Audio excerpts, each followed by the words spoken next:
Sunshine, wild ones, it's Bernadette. I'm here with your Pick a Card Daily Tarot reading for Thursday, November 19th, 2020. Close your eyes for a moment and be transported with me to the beautiful, beautiful place of Indonesia. The lush vegetation, the fragrant smells of their food, and a Komodo dragon walking right through town, because that's what happens in Indonesia. And that's what's happening today for you. Komodo Dragon is walking right through your consciousness and right into your, what's the chakra of today? The heart chakra. The ruling planet is Jupiter. That's about, let's go. It's expansion time. Let's get it done. And you're like, and what does Komodo Dragon have to do with that? I'm going to tell you. When you take a look at what something is named and you take a look at this giant thing, you can see that it harkens back to the dinosaur time, which is, anything that you need from that time. Just their power and their strength and that wild, unbridled, energy, where it was just really all about getting up every day, surviving, having your, your big old dinosaur families and going on about your merry business.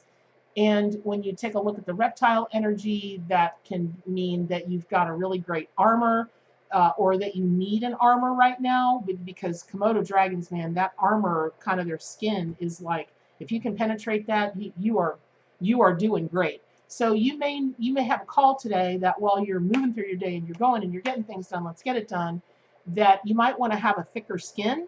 But you also, because of the Komodo dragon, how they feel with their tongue and they dart out with their tongue, you might need to be speaking to someone, hey, let's toughen up just a little bit.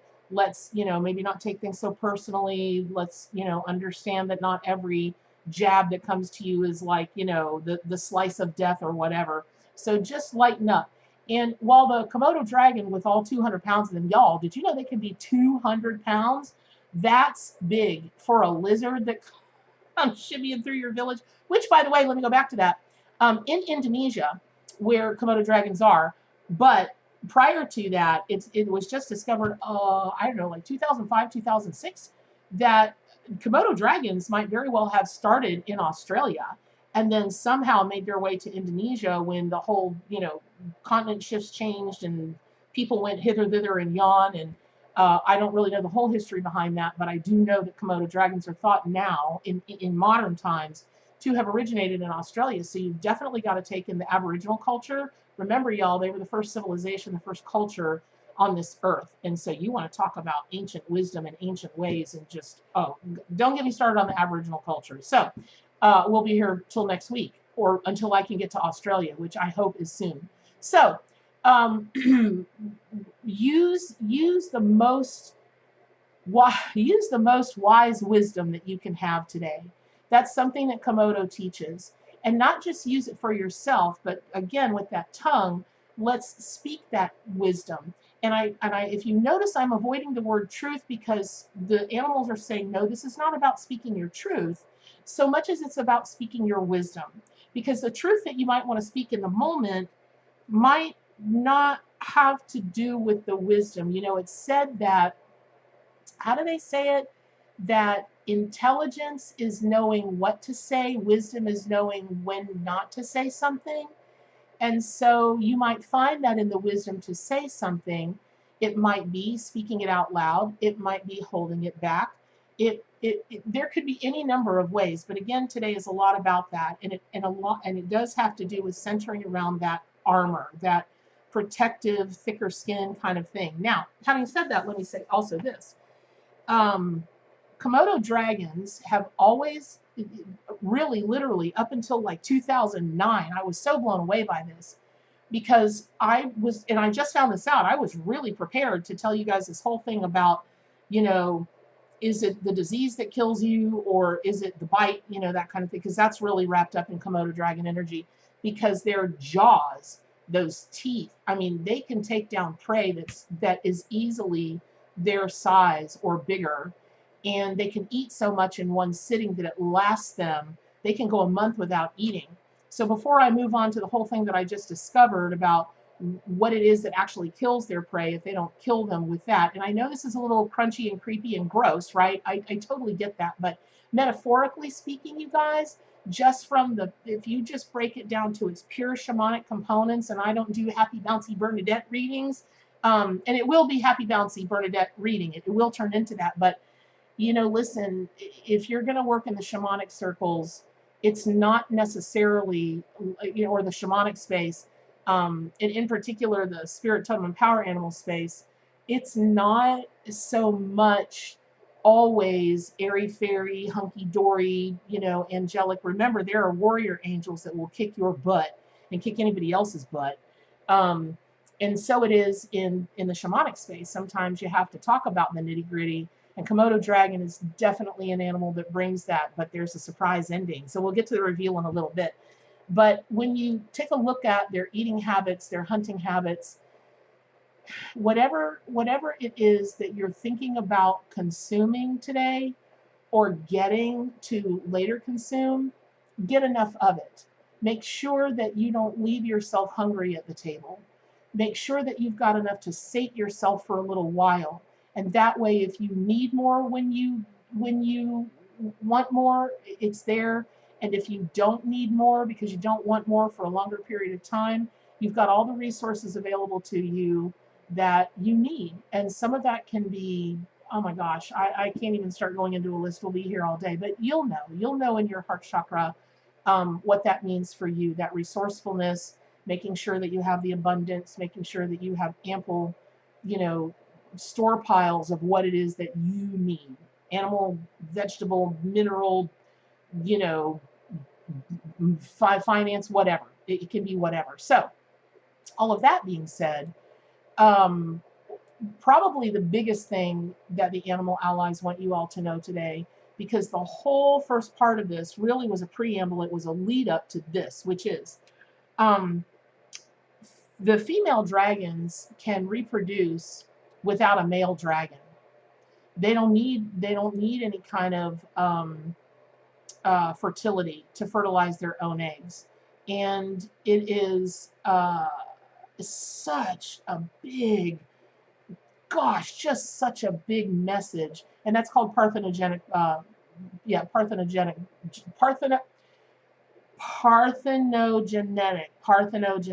because you needed to know that.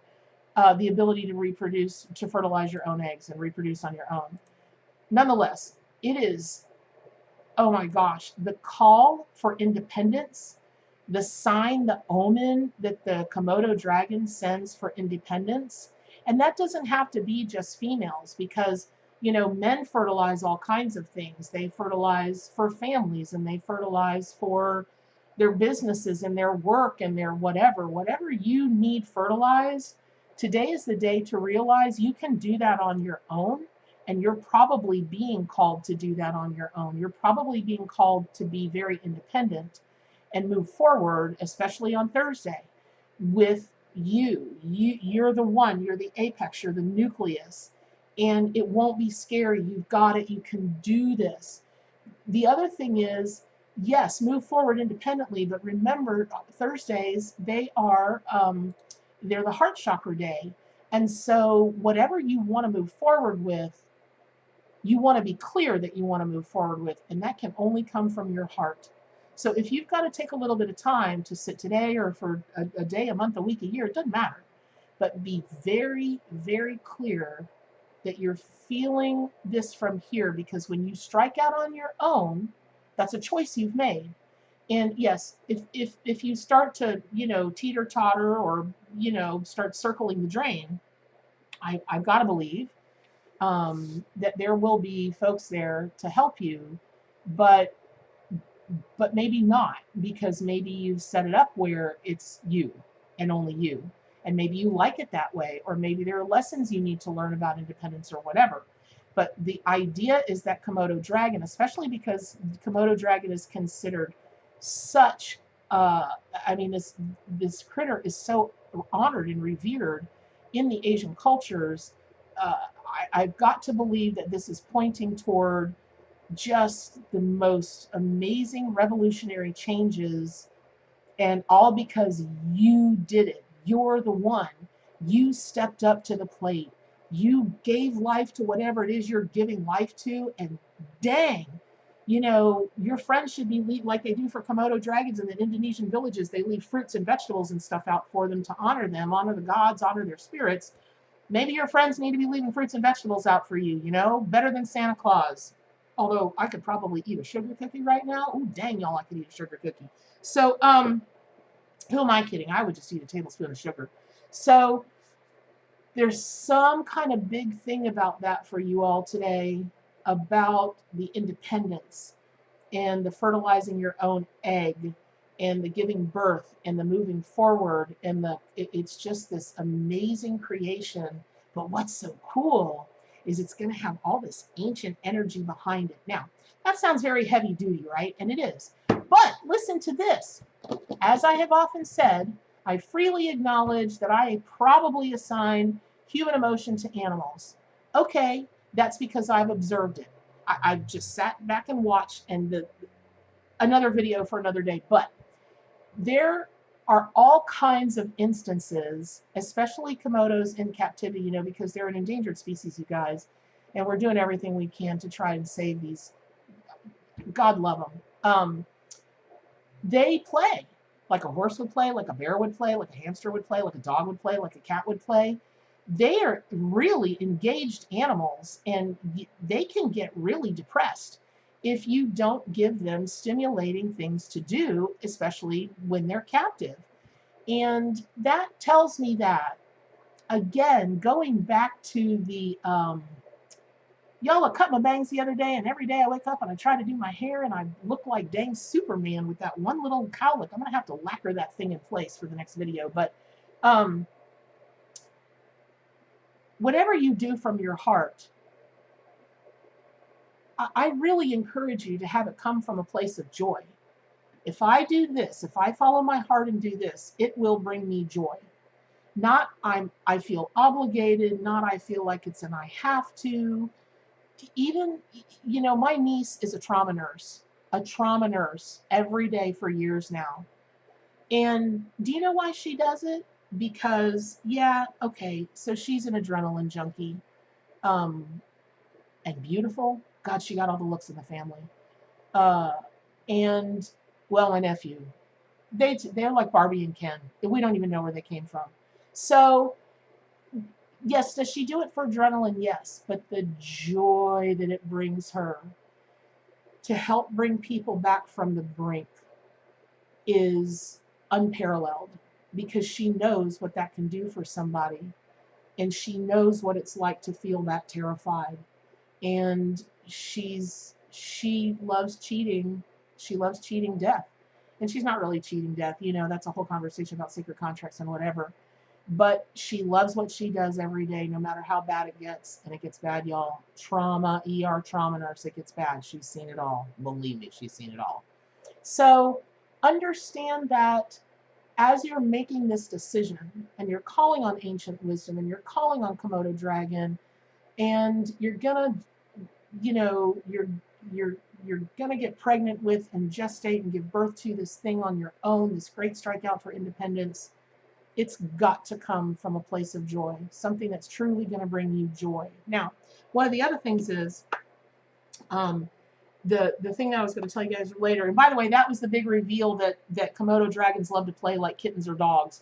Because, you know, again, this reading's a little bit heavy today, but so necessary, especially because it ties into the heart chakra. And it's the Jupiter energy. Get it done, get it done, get it done, get it done. When and it, again, only discovered in like 2009. I literally found this out right before the video, and I'm still kind of like distracted from it. It blows my mind, but it really does kind of have to do with the same lesson. For all of these centuries, literally centuries, it was thought that if a Komodo dragon didn't kill you with its bite, it would just wait for you to totter off, and you'd eventually, and you'd keel over, because it was thought that there was so much bacteria and disease in its saliva, because they're very salivating animals. It's a little gross, but they're kind of cute. It was thought that bacteria would get you, and that's what would keel you over. And so, you know, Komodo dragon with their little feet, squonk, squonk, squonk, but they can run up to 15 miles an hour, you guys. So if you're ever in Indonesia, you better put on your running shoes. I don't think I can run 5 miles an hour. I'd just be like, killed by a Komodo dragon. But they can move, but they would just saunter after their prey because they knew they would keel over. Well, in 2009, it was discovered they're actually venomous. Venomous. That's why they saunter. They don't have to wait for you to maybe you'll get a disease and maybe you'll die from a bacteria. They just have to wait for that venom to kick in, and that's it, man. You're over that rainbow bridge and you're communing with all your spirit animals and ancestors and whatever. So as you're doing the speaking today, remember the tongue, okay? As you're considering what's coming from your heart, consider the venom. And consider if someone has come at you, is the venom, is the disease worse than the bite? How I equate that is this. We all have times that we've been bitten in our lives, from the time we were old enough to have a consciousness through right now, this very moment, and every moment that goes forward, we're susceptible to somebody else's bite and somebody else's venom and somebody else's bacteria. Was bite so bad? And even if it was, the venom's worse. People's venom is much, much worse than their bite. But how long are you going to let that venom course through your body? Are you going to let that venom take you down? Are you going to hold on to that disease so long that it takes you down? Because I guarantee you, once a Komodo dragon needs to eat and you're its prey, like, let me just take this further. Listen, I've decided in my videos, I have had so many conversations with people. I'm like, well, should I just be like it really is in classes? And they're like, yes, why would you even need to ask that question? When I do shamanic classes or I do spirit, totem, and power animal classes, we talk about the nitty gritty. I never want things to be heavy and depressing and negative for you guys, but life, again, isn't always airy fairy, Tinkerbell, it's not, and you know that, okay? And if you're dealing in the shamanic world, you're dealing with the underworld, the middle world, the above world, and I don't care what kind of spirituality or faith you put that in. There's an underworld, there's a regular world, and there's a higher world. That's it. So, and I believe in all of those very much. You might notice I'm a buffet spiritual person. I'm taking things that make sense to me and what I'm teaching and what I'm working in and what I'm called to do, and I take bits from, each. But God love them, Komodo dragons will dig up a dead body, and they will eat a dead body. Anybody, any human, any animal, so much so that in Indonesia, they've got to fill the graves with, I don't even remember what I read, but they've got to make sure the Komodo dragons don't dig in and dig up their peeps, right? But what that says is, what of your old self do you need to keep consuming? Why do you need to keep feeding yourself with your old self, or old hurts, or old diseases, or old venom? You don't need that. No, I don't think you need that. I don't think you want that. You just may not recognize that you're doing it. And it may not be you. Remember, the tongue today, you guys, is about speaking, and that's not just to yourself. Is it somebody else? Is it somebody else that needs your wisdom? And do you need to lay that wisdom out on them today, tomorrow, when? I don't know. But they might need that. And so it might be very helpful to them. So take some of those things with you as you work with Komodo dragon energy, today or any other day. It is an amazing helpmate. So if Komodo dragon is coming to you as your spirit animal, it's time for big changes, and they're coming whether you like them or not. So I would get ready with it. I would get ready and I would go with the flow, and I would always make sure you come from that center in your heart. If Komodo dragon is your totem animal, I'm scared of you, because you've got the understanding and it's just so natural to you to tap into ancient wisdom and have all that ancient power inside of you, and you understand immortality that gives you it gives you a way of moving through life that just is, I don't know, it really is like watching one of those martial artists, or the Indonesian dancers, how they move. it's just like watching that. You've just got that flow through life. I need to come study with you. So call me or email me, and you can mentor me. So if you are looking to invoke Komodo Dragon as your power animal because you are really working on independence and starting your own projects, y'all, there isn't a better, stronger, more, that's the energy, that's the medicine. If you'll allow it, that will carry you through. So I hope this has been helpful. Thanks for tuning in. Get your copy of the Arc Animal Tarot and Oracle deck. Subscribe to my YouTube channel. And as always, stay wild.